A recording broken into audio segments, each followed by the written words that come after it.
Time management, समय के management के ऊपर बात करते हैं। इसमें जनरली दो पार्ट हैं। एक तो हमारे पास कितना समय है वो हमें पता हो और उसका बेस्ट इस्तेमाल कैसे किया जाए।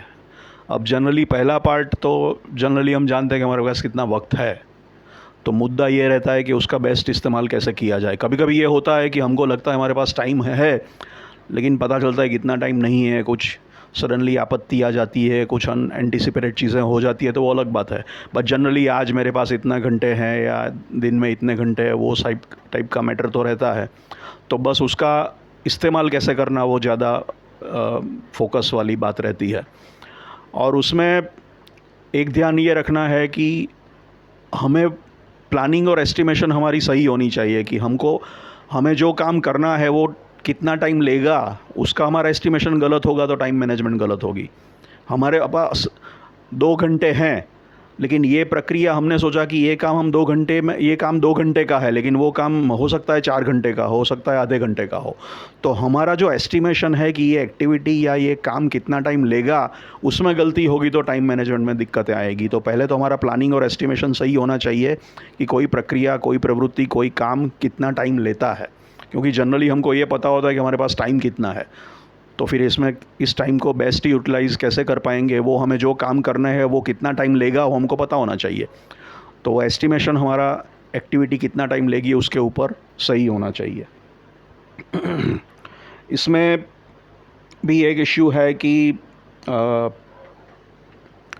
जनरली जो लोग सोशल टाइप के ज़्यादा होते हैं, मिलने बैठने वाले, उठने बैठने वाले, लोगों को मिलना पसंद करते हैं, ये करते हैं वो करते हैं, वो टाइम मैनेजमेंट अच्छा नहीं कर पाएंगे, क्योंकि वो जनरली फ़ोन पे बात करने या लिखने से चलो जाके मिलते हैं और जनरली लंबा टाइम स्पेंड करते हैं मिलने में, मीटिंग करने में, बातें करने में। एजेंडा बेस भी टू द पॉइंट भी नहीं रहता और ट्रैवलिंग वगैरह में भी टाइम जाता है, तो वो ज़्यादा नहीं कर पाते। अब ये स्वभाव की बात है। तो उससे कोई इंट्रोवर्टेड आदमी हो तो वो टाइम अच्छा मैनेज कर पाएगा, और जो सोशिएबल नेचर का व्यक्ति है वो टाइम अच्छा मैनेज नहीं कर पाएगा। तो चूज़ करना पड़ेगा या तो बदलते रहना पड़ेगा। दूसरा, नेटवर्किंग ज़्यादा करना है तो नेटवर्किंग का बिज़नेस का फ़ायदा है, लेकिन नेटवर्किंग टाइम बहुत खा जाता है। तो नेटवर्किंग करोगे तो टाइम मैनेजमेंट ढंग से नहीं कर पाओगे, तो दोनों साथ में करना मुश्किल है। तो इधर कोई और आपके लिए नेटवर्किंग कर रहा हो वो चलेगा, या फिर आप कभी ये करो कभी वो करो, ऐसा करना पड़ेगा। लेकिन ज़्यादा नेटवर्किंग में टाइम ज़्यादा जाता है, बिकॉज़ उसमें स्पेसिफिक आप उसमें सोशल रहना पड़ता है, रिलेशनशिप डेवलप करने पड़ते हैं, टू द पॉइंट नहीं रह सकते, टाइम स्पेंड करना पड़ता है, एजेंडा बेस भी नहीं होता है और रिश्ते बनाने पड़ते हैं। So it takes a lot of time. दूसरी एक आदत क्लबिंग की होती है कि लोग यहाँ निकले तो ये भी करते चाहें वो भी करते चाहें, उसमें टाइम बहुत जाता है। तो बेटर है कि यहाँ से निकले तो नहीं, जो काम के लिए निकले थे वो काम करो और ख़त्म करके वापस आ जाओ। इस रास्ते से निकले हैं तो ये भी ऐड कर लो, वो भी ऐड कर लो, उसमें अननेसेसरी हम बहुत सारा घुसा देते हैं। ये ज़्यादा हमको लगता है कि उससे बेटर है 2 बार उस जगह जाना, रादर देन एक ही दिन में उधर निकले हैं तो ये सब ऐड करते जाए। तो क्लबिंग की एक नॉर्मल टेंडेंसी है, क्लबिंग करने में टाइम मैनेजमेंट अच्छी तरह नहीं हो पाता, क्योंकि आप अननेसेसरी कुछ और बर्डन ले लेते हो और रफा दफा हो जाता है आपका शेड्यूल। तो आज जिस एजेंडा से निकले हो वो एजेंडा को ख़त्म करके वापस आ जाओ, कल वापस उसी जगह दूसरे एजेंडा के लिए जाना ठीक रहेगा टाइम मैनेजमेंट के हिसाब से। भले आपको वो एफिशिएंट ना लगे या इफ़ेक्ट ठीक ना लगे, वहाँ निकले हो तो 2 ही काम साथ में निपटाते चलो, वो दूसरा भी जोड़ दिया क्योंकि रास्ते में आ रहा है तो उधर उसको भी मिलते चलो, उसको भी मिलते चलो क्योंकि रास्ते में उसका भी घर आ रहा है, उसकी भी ऑफिस आ रही है। इससे टाइम मैनेजमेंट नहीं हो सकती। तो क्लबिंग को अवॉइड करना चाहिए जनरली, लेकिन वो बहुत टेम्पटिंग लगता है। लेकिन मैं कहता हूँ कि आज एजेंडा में इसको ही मिलना है तो उसको ही मिलो, दोबारा उसी जगह दूसरे काम के लिए जाना पड़े तो जाओ, लेकिन आज उतना काम करके वापस आ जाओ तो बाकी काम हो पाएगा। वरना क्लबिंग में आप अननेसेसरी काम जोड़ लोगे तो बाकी काम जो काम के आज करने थे वो छूट जाएंगे। फिर स्टैंडर्ड टूल्स तो हैं ही, planners, calendars, time tables, diaries, to do list, उसका इस्तेमाल करना चाहिए। पेपर भी है, हार्ड कॉपी भी है, सॉफ्टवेयर टूल्स भी हैं, फ़ोन पे भी होता है, कंप्यूटर्स में भी होता है। तो ये चीज़ें इम्पॉर्टेंट है।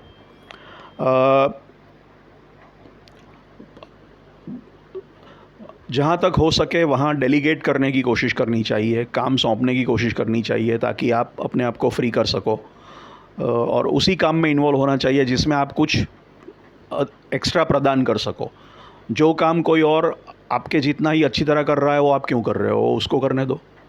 तो आपसे तो, आपके सर से तो वो हटा, आप उसी काम में इन्वॉल्व हो जो आपके जितना अच्छा कोई नहीं कर सकता, या उतना पार्ट तक ही इन्वॉल्व हो जिसमें आप कुछ विशेष उसमें दे रहे हो, बाकी दूसरों को सौंपो काम। तो आप डेलीगेट करते जाओगे तो आपका बर्डन कम होता जाएगा, तो टाइम मैनेजमेंट आपकी अच्छी हो जाएगी। बिकॉज जो चीज़ें नहीं करनी चाहिए वो आपको नॉन वैल्यू एडेड एक्टिविटी में से अपने आप को खींच लोगे। तो डेलीगेशन करने से टाइम मैनेजमेंट अच्छी होगी। एक मेंटालिटी पैसा और टाइम के बीच में चूज़ करने की है।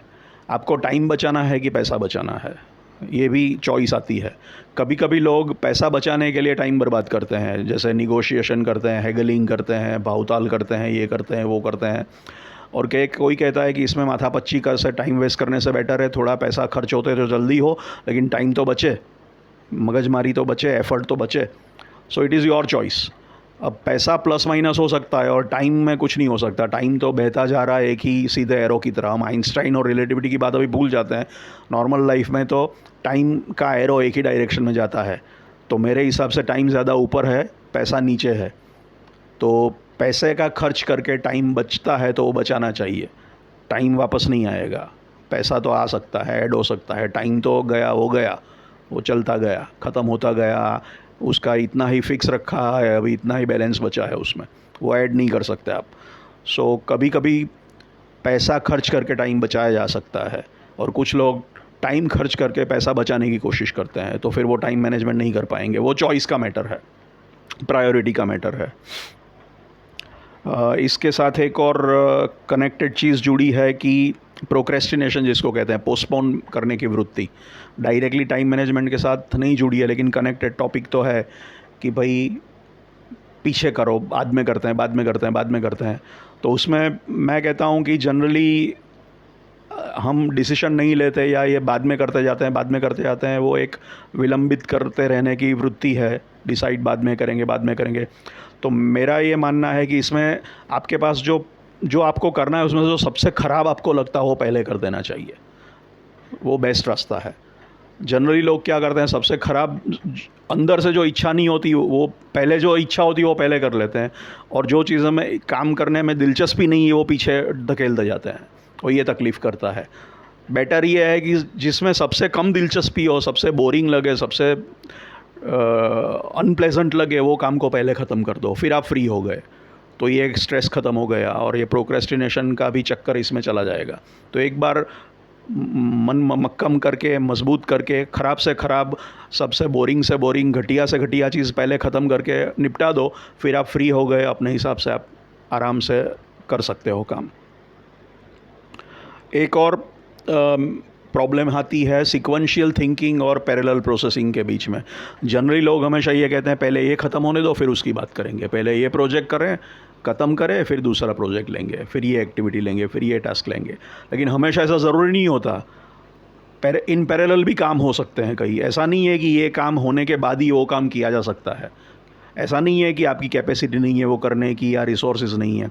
बस एक मेंटालिटी बन गई है कि ए ख़त्म होगा तभी हम बी करेंगे, ए पे ही पहले फोकस करेंगे। तो बी पे फोकस नहीं कर सकते, ऐसा नहीं है, और आपको ही नहीं करना है।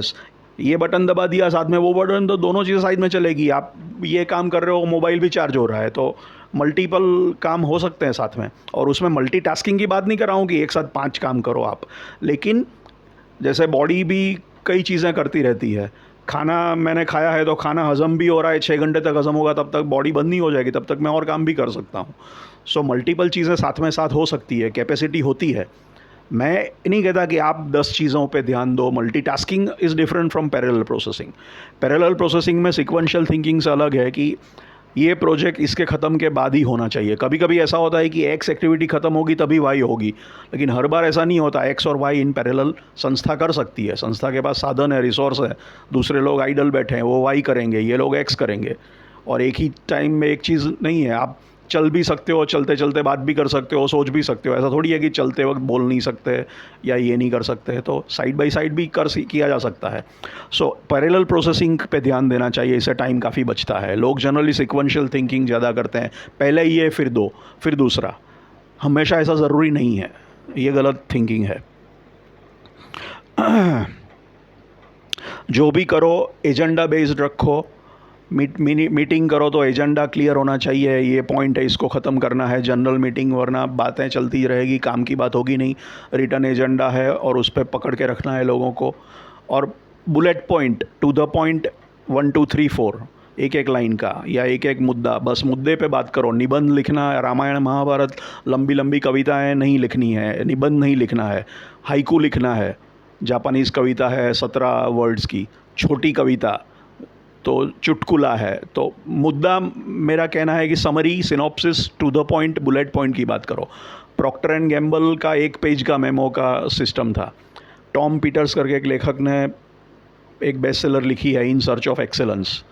वो मैकिन्जी कंपनी में कंसल्टेंट थे और उन्होंने बढ़िया बढ़िया कंपनियों का स्टडी किया और उन्होंने कॉमन चीज़ें ढूंढी। मैनेजमेंट की बेस्ट सेलर है और उसमें प्रॉक्टर एंड गैम्बल की एक खासियत उन्होंने बताई थी कि वो कंपनी 1 पेज के मेमो की खासियत थी कि मेमो जो भी लिखना है, मेमोरेंडम या कोई भी नोट, वो 1 पेज से बड़ी नहीं होनी चाहिए। तो टू द पॉइंट ही बात करो। लंबे लंबे इतिहास, नागरिक, भूगोल, लंबे लंबे पन्नों के पन्नों भरने की बात नहीं है। पैराग्राफ के पैराग्राफ नहीं, बुलेट पॉइंट जिसको कहते हैं, 1 2 3 4 ABCD ये करके बात करो, एजेंडा पे बात करो। और आप मीटिंग को चार्ज में ले सकते हो। जब आप कंडक्ट कर रहे हो तो इस तरह कर रहे हो, कभी आप बैठे हो और कोई आपको कोई प्रेजेंटेशन दे रहा है या लंबी लंबी बात कर रहा है, तो आप भी तब भी ये चार्ज करके कह सकते हो कि भाई मुझे इतना नहीं जानना है, मुझे खाली ये 2 लाइन आप बता दो, मेरे लिए उतना ही काफ़ी है। ये सारी जानकारी, इतनी सारी जानकारी मुझे नहीं चाहिए, मुझे नहीं सुनना, मेरे काम का नहीं है। So you can take charge even when you are in the audience. आप ऑडियंस में बैठ के भी, या कोई आपको कोई सेल्समैन आया है या कोई प्रेजेंटेशन दे रहा है बिज़नेस मीटिंग में, तो आप उनको भी तब भी चार्ज करके बोल सकते हो कि ये सारी चीज़ें इंपॉर्टेंट नहीं है, आप टू द पॉइंट इतना ही बता दो, हमें ये सारा डिस्क्रिप्शन हमारे लिए काम का नहीं है, लेट अस सेव टाइम।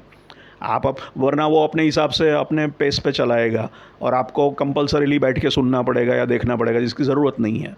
तो आपके पास वो पावर है तो आप चार्ज लेके बोल सकते हो कि हमको ये सब बैकग्राउंड की ज़रूरत नहीं है, डिटेल की ज़रूरत नहीं, हमको टू द पॉइंट 2 मुद्दे बता दो, बस इतना ऐसे काम हो जाएगा हमारा। ही डजंट नो दैट, उसको नहीं पता, तो आपको उसको समझाना पड़ेगा। चीज़ों को पाइल अप मत होने दो। आज की लिस्ट में जो काम है वो आज ही ख़त्म कर देने चाहिए, चाहे उसके लिए थोड़ा एक्स्ट्रा बैठना पड़े तो हो जाए, लेकिन कल को तो फ्री हो जाओगे। वरना आज का काम 10 में से 5 चीज़ें की तो 5 कल पे चली जाएगी और कल की और ऐड हो जाएगी, तो आप दबते जाओगे। तो टू डू लिस्ट जो है वो उसी दिन ख़त्म कर दो या उसी हिसाब से ख़त्म कर देना चाहिए, पाइल अप नहीं होने देना चाहिए, वरना ये बढ़ता जाएगा। इन ट्रे बढ़ता जाएगा, आउट ट्रे बहुत स्लोली मूव होगा आपका। और सबसे बढ़िया जो इसमें कंट्रीब्यूशन है वो स्टीवन कोवी नाम के प्रख्यात लेखक ने the 7 habits of highly effective people करके एक किताब लिखी है, बहुत प्रख्यात है, जिसमें उन्होंने टाइम मैनेजमेंट का मैट्रिक्स है बताया है, बहुत बढ़िया है। वो शायद उन्होंने भी कहीं से लिया था आई थिंक, लेकिन वो फर्स्ट टाइम मैंने उसमें एनकाउंटर किया था वो, और वो एक अच्छा और यूनिक आइडिया देता है जो समझने से काफ़ी चीज़ें, काफ़ी कुछ इसमें से सीखने को मिलता है। तो उसकी बात करते हैं, उनके टाइम मैनेजमेंट मैट्रिक्स की।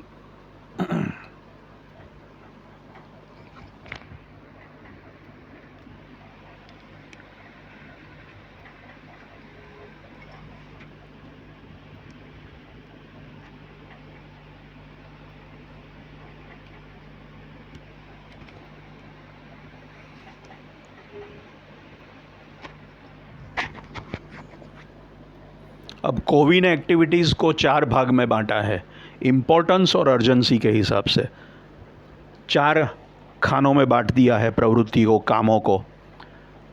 यहाँ पे इम्पोर्टेंस है, कम इम्पोर्टेंस वाले काम और ज़्यादा इम्पोर्टेंस वाले महत्व के काम। और अर्जेंसी, ज़्यादा अर्जेंट काम और कम इम्पोर्टेंट अर्जेंट काम, सॉरी, अर्जेंसी और इम्पोर्टेंट दोनों अलग है।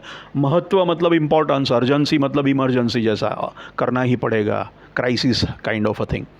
तो ये लो अर्जेंसी वाला काम है, कम अर्जेंसी वाला हाई अर्जेंसी वाला काम है। ये लो इम्पोर्टेंस वाला काम है, हाई इम्पोर्टेंस वाला काम है।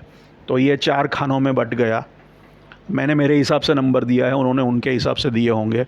अब ये काम ऐसे हैं जो इम्पोर्टेंट भी है और अर्जेंट भी है, हाई इम्पोर्टेंस हाई अर्जेंसी, उसमें हम कुछ नहीं कर सकते। इम्पोर्टेंट बहुत महत्व का काम है और इमीडिएटली करना ही पड़ेगा, अर्जेंट है तो उसमें तो वो करना ही पड़ेगा, आपका कंट्रोल इसमें नहीं चलेगा। इसको देखें नंबर 3 को, 1 2 3 4, तो ये अर्जेंसी भी कम है और इम्पोर्टेंस भी लो है। उस पर फिर ध्यान देने की ज़रूरत नहीं है कि इसको इग्नोर किया जा सकता है या प्रायोरिटी कम दी जा सकती है। यहाँ सबसे ज़्यादा मार पड़ती है हमको। यहाँ पे अर्जेंसी हाई है लेकिन इम्पोर्टेंस लो है। लेकिन डे टू डे के काम ऐसे ही होते हैं, फायर फाइटिंग, क्राइसिस, छोटी छोटी बातें, परेशान करने वाली बातें, जिसको बिजी वर्क बोलते हैं, माइनर चीज़ें, बहुत इंपॉर्टेंट नहीं है लेकिन डे टू डे हम इसी में धंसे रहते हैं, फंसे रहते हैं। तो ये एक टाइम खाने वाला पार्ट ये है। और सबसे इम्पॉर्टेंट ये है जिस पे हम ध्यान नहीं देते, ये इम्पॉर्टेंट बहुत है लेकिन अर्जेंट नहीं है, इसलिए इसको हम इग्नोर करते रहते हैं। अगर इस पे ध्यान देते, इस पे हम हमारे शेड्यूल में थोड़ा बहुत ध्यान देते, घुसाते इसको, तो ये काम कम हो जाते, अर्जेंसी का पार्ट कम होता जाता, तो हम टाइम मैनेजमेंट अच्छी कर पाते। अब ये कौन से काम है जिसको वो कहता है P वर्सेस PC। PC मतलब प्रोडक्टिव कैपेसिटी, P वर्सेस मतलब प्रोडक्शन।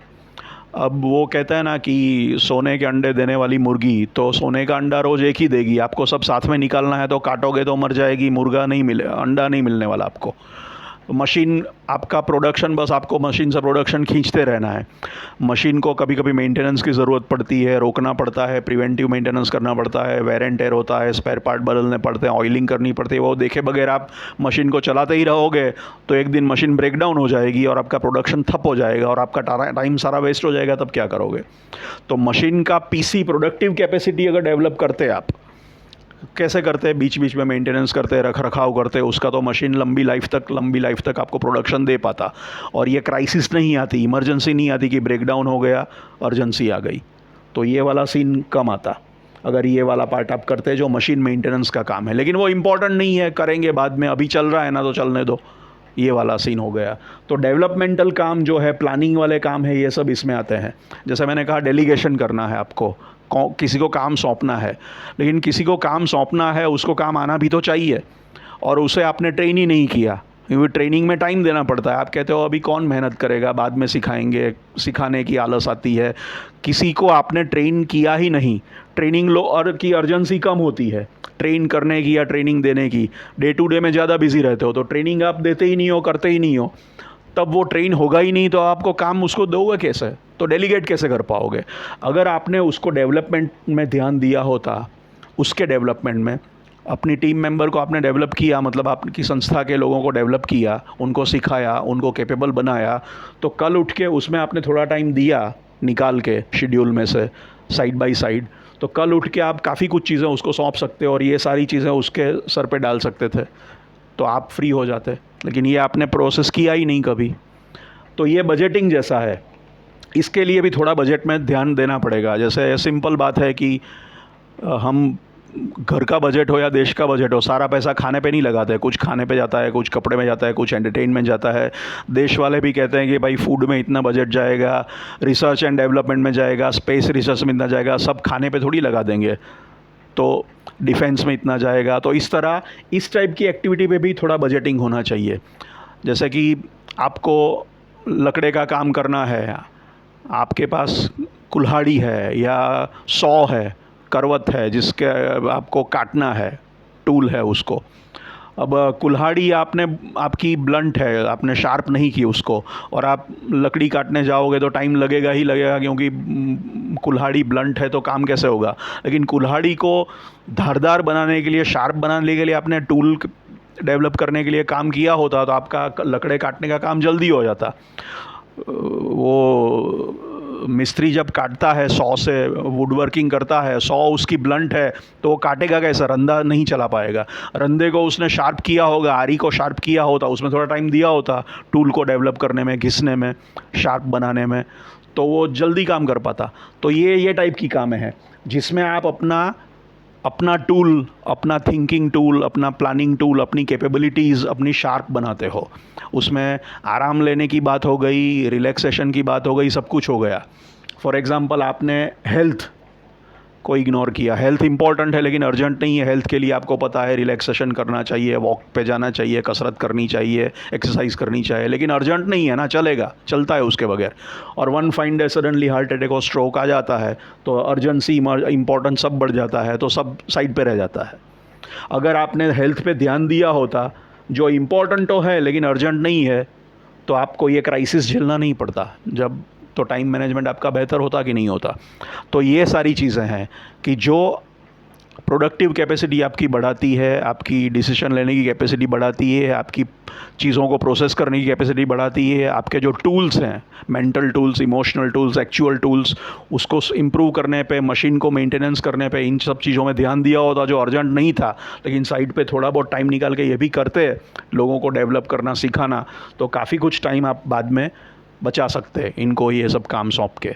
तो ये एक सिंपल इफ़ेक्टिव लर्निंग है कोवी का, जो बहुत काम का है, जिसका सिंपल सार है इम्पॉर्टेंट बट नॉट अर्जेंट। जो इम्पॉर्टेंट है लेकिन अर्जेंट नहीं है, उस पर ध्यान दोगे तो अर्जेंसी धीरे धीरे कम हो जाएगी और टाइम आपकी मुट्ठी में आ जाएगा। Thank you.